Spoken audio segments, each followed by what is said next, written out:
ونصلي ونسلم على رسوله الكريم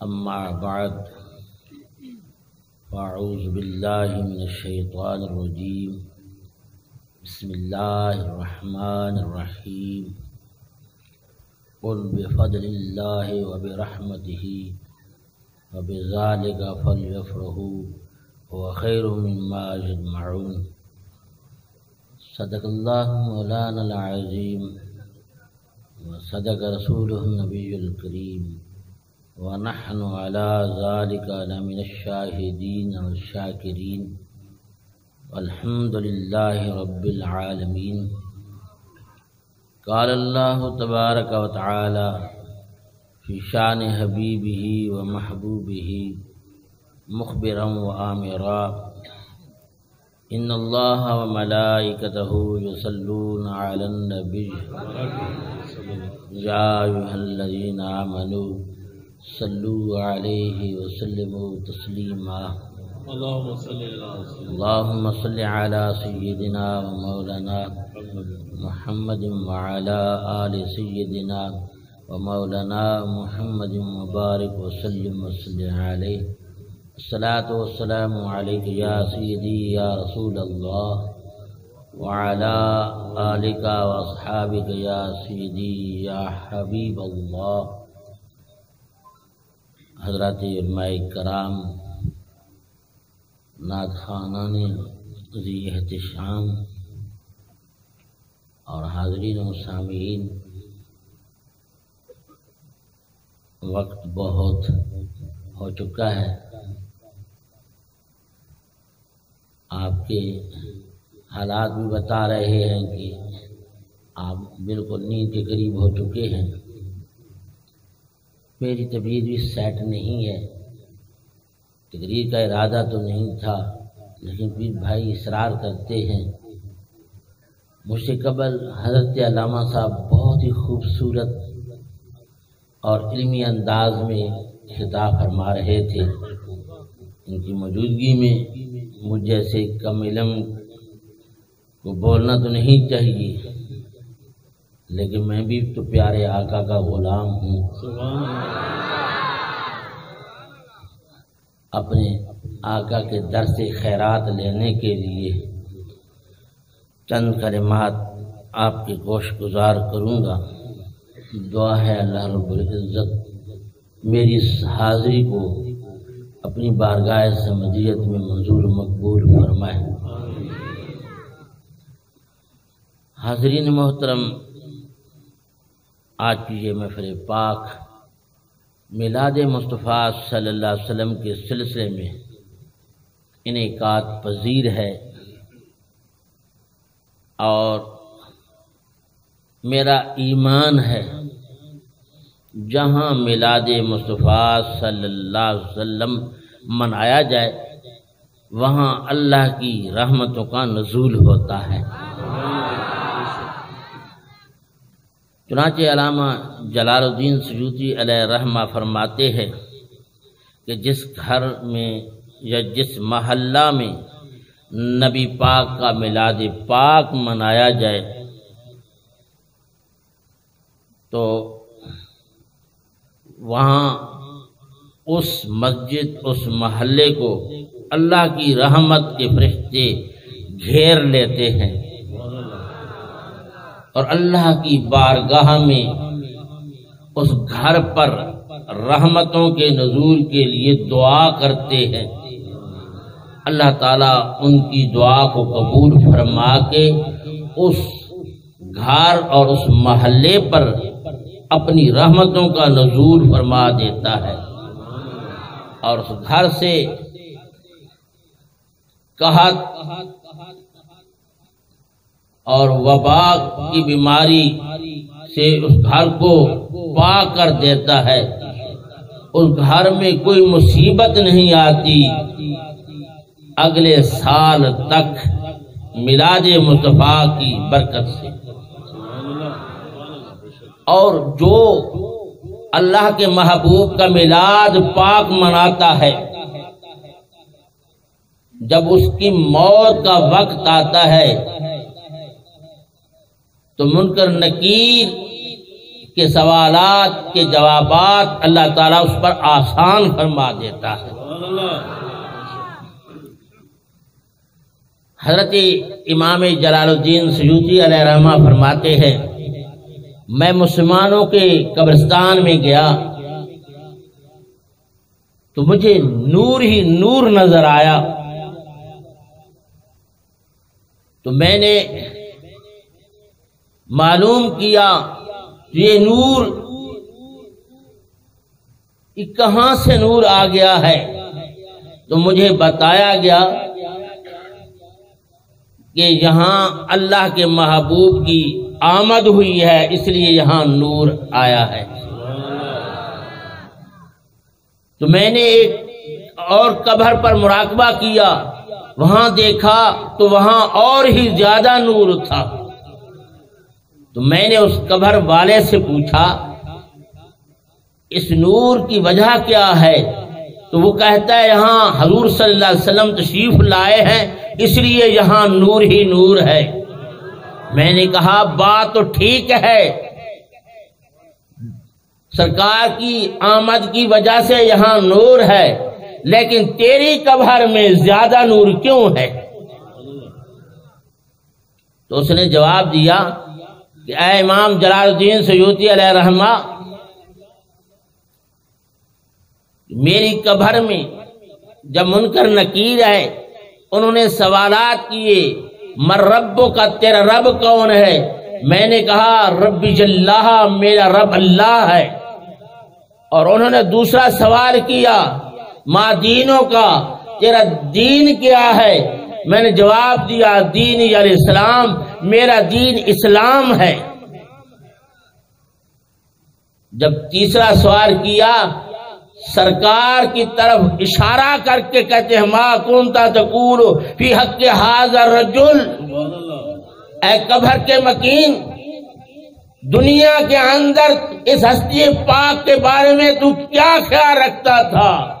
کہتا ہے ادھر حجابات دور ہوئے، میرا آقا میری قبر میں جلوہ فروز ہوئے، میری آنکھیں وضحا کے مکھڑے پر جم گئیں، وہ کہتے رہے ما کنت تقول فی حق ھذا الرجل، اے قبر میں ٹھہرنے والے بتا اس ہستی کے بارے میں کیا ہے؟ کہتا ہے میں سرکار کے جلووں میں گم ہو گیا، مجھے ان کے سوالوں کی خبر نہ رہی، انہوں نے جھنجھوڑ کے مجھے کہا ہمیں کہیں اور بھی جانا ہے، ہمیں بتا اس ہستی کے بارے میں۔ سرکار فرماتے ہیں منکر نکیرو چھوڑو اس کو، مجھ سے پوچھو اس کے ساتھ میرا تعلق کیا؟ نعرہ رسالت، سیدی مرشدی، سیدی مرشدی، لبیک لبیک لبیک یا رسول اللہ، لبیک لبیک لبیک یا رسول اللہ، لبیک لبیک لبیک۔ اے امام جلال الدین سیوطی علیہ رحمہ، یہاں سرکار زیادہ دیر ٹھہرے رہے اس لیے میری قبر میں زیادہ نور ہے۔ اے امام جلال السیوطی، جاؤ دنیا والوں کو بتا دو جو میرے آقا کا میلاد مناتا ہے میرا آقا قبر میں اس کو بچا لیتا ہے۔ اللہ اکبر۔ حاضرین محترم، میرے آقا کا جو میلاد پاک مناتا ہے، میرے آقا اس میلاد پاک پر خوش ہوتے ہیں۔ حضرت ابن نعمان فرماتے ہیں ایک دفعہ میری آقا رات کو آقا کی زیارت نصیب ہوئی، میں نے آقا دو جہاں صلی اللہ علیہ وسلم کی بارگاہ اقدس میں عرض کی یا رسول اللہ، آپ کے امتیوں میں سے کچھ لوگ ایسے ہیں جو تیرا میلاد مناتے ہیں، تیری آمد پر خوش ہوتے ہیں، اے پیارے آقا کیا آپ بھی ان کے سویر پہ خوش ہوتے ہیں؟ میرے آقا نے فرمایا جو میری آمد پر خوشی کا اظہار کرتا ہے اور میری نعت خوانی پہ خوش ہوتا ہے، میری میلاد منا کے خوشی کا اظہار کرتا ہے، میں بھی اس امتی پر خوش ہو جاتا ہوں۔ یہی وجہ ہے شاہ ولی اللہ محدث دہلوی علیہ رحمہ فرماتے ہیں میرے والد ماجد ہر سال پیارے آقا کا میلاد پاک منایا کرتے تھے اور کھانے کا اہتمام کرتے تھے۔ ایک سال آیا سوائے بھنے ہوئے چنے کے کچھ بھی نہیں تھا۔ میرے آقا نے وہی، میرے والد محترم نے میلاد منایا، وہی بھنے ہوئے چنے تقسیم کیے۔ جب رات ہوئی کہ آقا کی زیارت ہوئی، وہی بھنے ہوئے چنے میرے آقا کے سامنے پڑے ہوئے ہیں، میرے آقا دیکھ کے خوش ہو رہے ہیں۔ محترم لوگ کہتے ہیں میلاد منانا بدعت ہے اور ہر بدعت گمراہی ہے۔ آؤ ذرا قرآن مجید سے پوچھتے ہیں کیا ہر بدعت گمراہی ہے؟ تو اللہ تعالیٰ نے قرآن مجید میں ارشاد فرمایا وَرَهْبَانِيَّةً ابْتَدَعُوهَا، رہبانیت بدعت ہے۔ رہبانیت کیا ہے؟ جنگل کی طرف بھاگ جانا، وہاں جا کے ڈیرے لگا لینا، ٹاٹ پہن لینا، جو چنے تھوڑے تھوڑے کھا لینا، نکاح نہ کرنا، شادی نہ کرنا، لوگوں سے میل ملاپ ختم کر دینا، اس کا نام رہبانیت ہے۔ حضرت عیسیٰ علیہ السلام کے امتیوں نے رہبانیت کو اختیار کیا۔ حضرت عبداللہ بن مسعود رضی اللہ تعالیٰ عنہ فرماتے ہیں ایک مرتبہ میں حضور تاجدار دو جہاں صلی اللہ علیہ وسلم کے پیچھے گدھے پر سوار تھا۔ میرے آقا نے فرمایا اے ابن مسعود کیا تو جانتا ہے کہ بنی اسرائیل نے رہبانیت کو کیوں اختیار کیا ہے؟ میں نے عرض کی یا رسول اللہ اللہ کا رسول ہی بہتر جانتا ہے۔ میرے آقا نے فرمایا حضرت عیسیٰ علیہ السلام کے بعد بنی اسرائیل میں جابر لوگ آئے اور غالب ہو گئے۔ ان لوگوں نے 3 مرتبہ لڑائی کی لیکن کچھ شکست ہوئی۔ جب تیسری مرتبہ لڑائی کی تو تھوڑے بنی اسرائیل میں سے حضرت عیسیٰ علیہ السلام کے امتی رہ گئے۔ انہوں نے کہا کہ اب اگر ہم ان کے ساتھ لڑائی کرتے ہیں تو ہم سارے ہی ختم ہو جائیں گے، کوئی ایسا بندہ نہ رہے گا کہ جو دین حق کی طرف لوگوں کو بلائے۔ انہوں نے آپس میں مشورہ کیا کہ ہم ایسا کریں کہ لڑائی کی بجائے منتشر ہو جائیں اور رہبانیت کو اختیار کریں اور حضور تاجدار دو جہاں نبی آخر الزمان صلی اللہ علیہ وسلم کی آمد تک انہی غاروں میں رہیں جس کا وعدہ حضرت عیسیٰ علیہ السلام نے ہم سے کیا ہے۔ تو وہ غاروں میں چلے گئے، وہاں رہبانیت اختیار کر لی ہے۔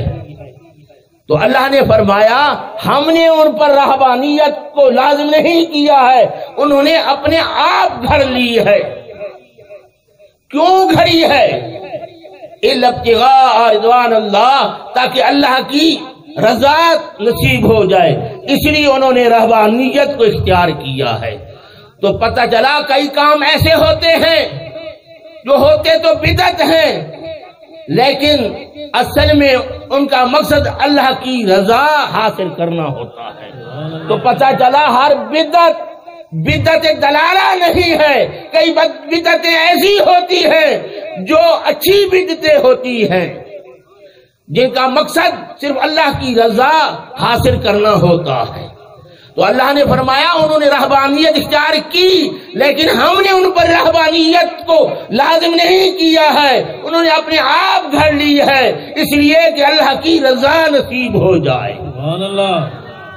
اور جنہوں نے رہبانیت کو اختیار کیا لیکن اس کے تقاضوں کو پورا نہیں کیا، اس کو توڑ نہیں نبھایا، اللہ ان کی مذمت قرآن مجید میں فرما رہا ہے کہ وہ فاسق ہیں۔ تو پتہ چلا جو بدعت کو اختیار کرتا ہے لیکن اس کے تقاضے پوری نہیں کرتا، توڑ نہیں نبھاتا، وہی فاسق ہیں۔ لیکن بدعت کی مذمت اللہ نہیں فرما رہا، جو بدعت کو توڑ نہیں نبھاتا وہ بدعت حسنہ ہے، اس کے تقاضے پورے نہیں کرتا، اللہ ان کی مذمت فرما رہا ہے کہ وہ فاسق ہے۔ جیسے کہ آج کل ہمارے پیران عظام ہیں جو پیری کے تقاضے پورے نہیں کرتے، جو شریعت مطہرہ پر عمل پیرا نہیں ہوتے، جو اللہ کو راضی کرنے کے لیے شریعت پر صحیح عمل پیرا نہیں ہوتے، پیری کے تقاضے پورے نہیں کرتے، پھر نتیجہ کیا ہوتا ہے؟ وہاں برائی نظر آتی ہے، لوگ پھر گلے شکوے کرنے لگ جاتے ہیں۔ لیکن جو اللہ کی رضا کی خاطر پیری کے تقاضے کو پورے کرتا ہے، اللہ اس کو اپنا محبوب بندہ بھی بنا دیتا ہے اور ان کو اپنی رضا بھی نصیب کر دیتا ہے۔ جو رہبانیت اختیار کرتا ہے، اس کے تقاضوں کو پورا کرتا ہے، اس کو توڑ نبھاتا ہے، اللہ اس کو اپنی رضا نصیب کرتا ہے۔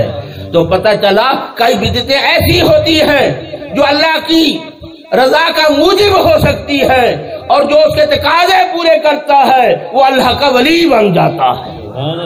حضرت عیسیٰ علیہ السلام کے راہبوں میں سے ایک راہب تھا جس کا نام جرح تھا۔ وہ جنگل میں چڑھ گیا، بالا خانے پر ڈیرا لگا لیا، اللہ اللہ کر رہا ہے۔ ایک دن اس کی ماں کے اندر محبت پیدا ہوئی کہ میرا بیٹا کافی عرصہ ہو گیا ہے مجھے ملنے کے لیے نہیں آیا، حق تو اسی کا تھا مجھے ملنے کے لیے آتا کیونکہ میں ماں ہوں، چلو نہیں آیا تو کوئی بات نہیں، میں چلی جاتی ہوں اپنے بیٹے کو دیکھ کے آتی ہوں۔ کہتے ہیں کہ جب وہاں پہنچی وہ تو بالا خانے پر اپنے حجرے میں نفل پڑھ رہا تھا۔ سرکار فرماتے ہیں کہ اس نے اس طرح ہاتھ رکھ کے منہ کو اوپر کر کے کہتی ہے جرح جرح جرح جرح اب نماز پڑھ رہا ہے، کہتا ہے ایک طرف ماں بلا رہی ہے، اس طرف میں اللہ کی عبادت کر رہا ہوں۔ کہتا ہے چلو عبادت کر لوں پھر ماں کو جواب دوں گا۔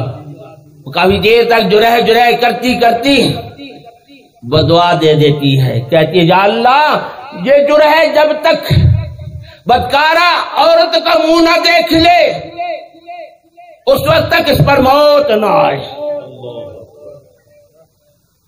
بدعا دے کے چلی گئی اماں۔ بدماش ایک بدکارہ عورت آئی، اس ڈیرے کے آس پاس چکر لگانے لگ گئی، آپ کو اپنی طرف میل کرنے کی کوشش کی، لیکن وہ اللہ کی محبت میں اللہ کی عبادت میں مگن رہے۔ بالآخر اس عورت نے ایک چرواہے سے بدکاری کی، حمل ٹھہر گیا۔ تو اس وقت کے سرداروں نے دیکھا، کہا تو کماری ہے، شادی بھی نہیں کی، یہ پیٹ بھاری کیوں ہو گیا ہے؟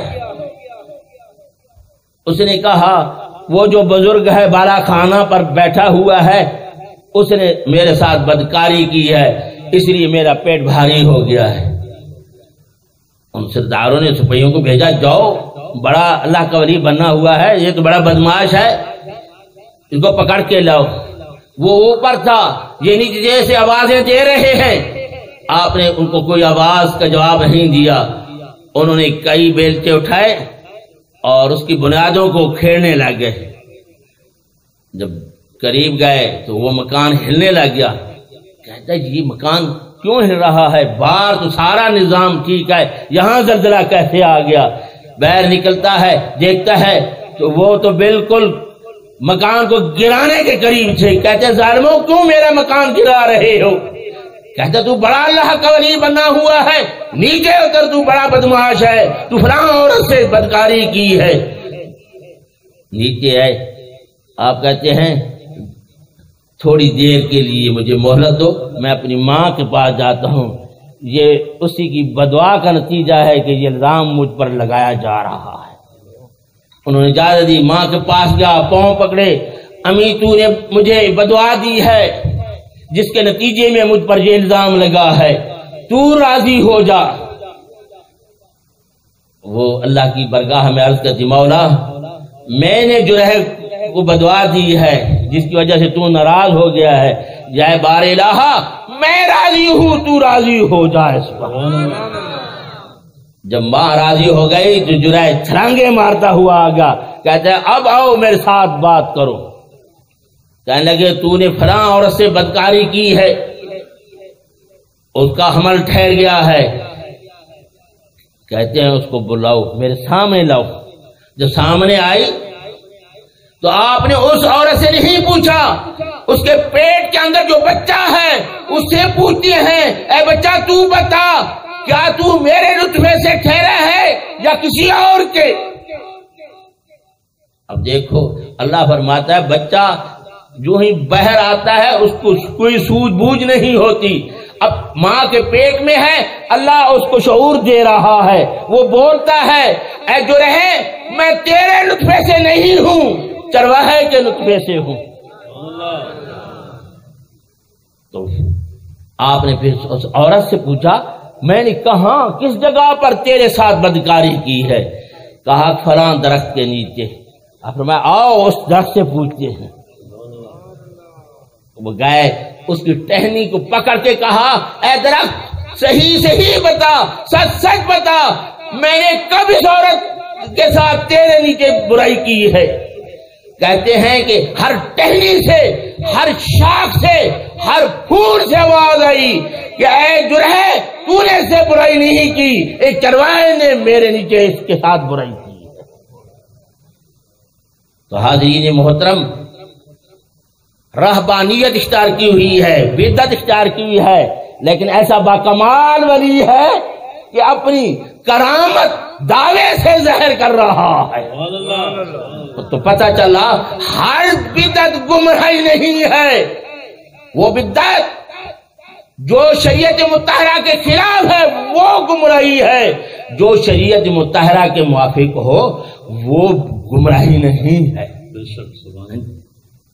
تو حاضرین محترم، قرآن کی نص سے ثابت ہو گیا کہ ہر بدعت گمراہی نہیں ہے، وہ بدعت جو اللہ کی رضا کی حصول کے لیے اختیار کی جائے وہ بدعت گمراہی نہیں ہے، وہ بدعت گمراہی ہے جس کے تقاضے پورے نہ کیے جائے، جس کو توڑ نہ نبھایا جائے، وہ بدعت گمراہی ہے، اور ہر گمراہی دوزخ میں لے جاتی ہے۔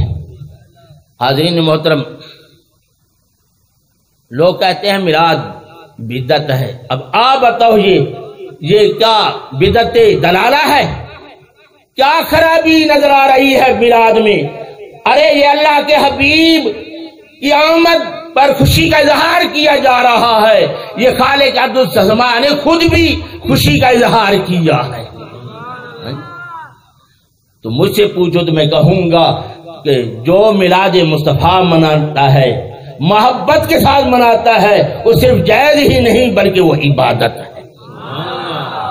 نعرہ تکبیر، نعرہ رسالت، سیدی مرشدی، غلام ہے۔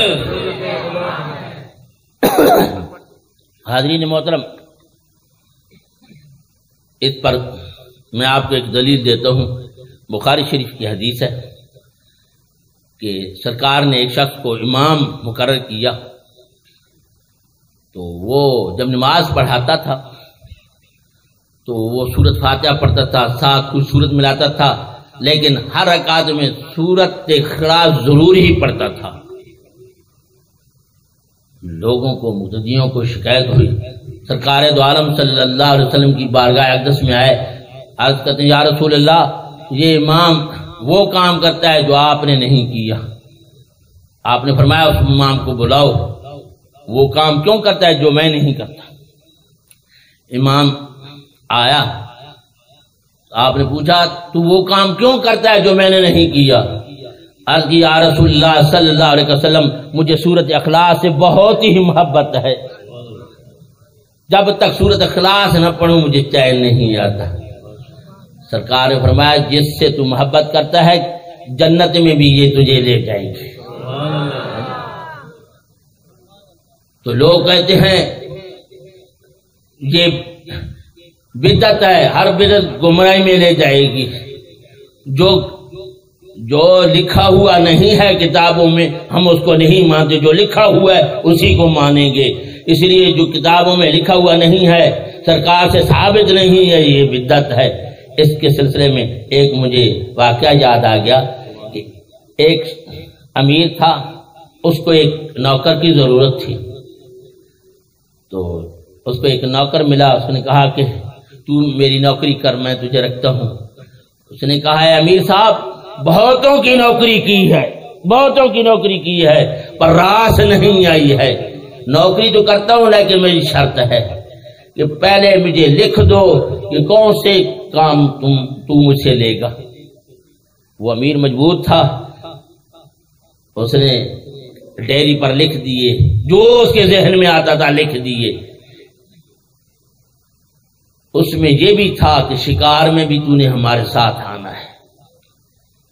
ایک دن بادشاہ شکار پر گیا، یہ نوکر بھی ساتھ گیا، اور گھوڑا دوڑا کے جا رہا تھا، پوری زمین آئی اور وہ گھوڑا زمین میں دھنسنے لگ گیا، اور اس قدر دھنس گیا کہ بادشاہ نیچے نہیں اتر رہا تھا، وہ امیر۔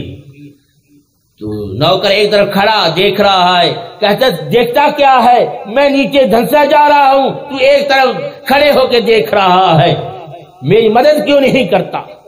اس نے کہا کہ امیر صاحب پہلے مجھے ڈائری میں دیکھنے دو، یہ بھی بات لکھی ہوئی تھی کہ نہیں لکھی ہوئی تھی؟ ڈائری دیکھی تو اس میں وہ بات نہیں لکھی ہوئی تھی۔ تو اے نجدیو، تم لکھا ہوا دیکھتے رہو، ہمیں تو میلاد سے محبت ہے، ہم میلاد محبت سے مناتے ہیں۔ نعرہ رسالت سیدی مرشدی، غلام ہے غلام ہے، غلامی رسول میں سرکار کی آمد، لجپال کی آمد، ہاتھوں کو بلند کر کے سوہڑے کی آمد، دلدار کی آمد، مٹھار کی آمد، غمخوار کی آمد۔ حاضرین محترم، میری طبیعت ساتھ نہیں دے رہی، ورنہ میں اور بھی بولتا، اور ٹائم بھی 12 ہو چکے ہیں، اور جو اتنا زیادہ ٹائم لگائے میرا خیال ہے صبح کی نماز تو مشکل ہی پڑھی جائے گی۔ ہاں جی، اتنا زیادہ ٹائم نعتوں پر نہ لگایا کرو کہ تمہاری نماز بھی چلی جائے۔ نماز ضروری چیز ہے۔ آپ کو پتہ ہے سرکار دو عالم صلی اللہ علیہ وسلم اور صحابہ کرام علیہ رضوان کے دور اقدس میں جس کو نماز پڑھتے دیکھا جاتا تھا اس کو سمجھا جاتا تھا یہ مسلمان ہے۔ اسی طرح مولانا صاحب نا، جس کو نماز پڑھتے نہیں دیکھا جاتا تھا کہتے ہیں یہ کافر ہے۔ تو آپ مسلمان والی علامت اختیار کرو، تھوڑا ٹائم لگایا کرو، اور محبت کے ساتھ میلاد سرکار کا منایا کرو۔ یہ نہ ہو کہ بور ہو جاؤ، کبھی ادھر تمہارا ایک طرف ادھر جا رہی ہے ایک طرف ادھر جا رہی ہے، یہ محبت تو نہیں ہے۔ محبت کے ساتھ الفت کا تھوڑا ٹائم صحیح، 10 منٹ کیوں نہ ہو، لیکن گنبد خضرا کو سامنے رکھ کے وہ درود پاک پڑھو، ساری رات کی عبادت سے افضل ہے، ساری رات کی عبادت سے افضل ہے۔ تو اللہ تعالی ہم سب کو پیارے آقا کی سچی محبت نصیب فرمائے، اور شریعت مطہرہ پر صحیح عمل پیرا ہونے کی توفیق عطا فرمائے، اور اللہ تعالیٰ پابندی کے ساتھ نماز پڑھنے کی توفیق عطا فرمائے۔ آمین۔ وآخر دعوانا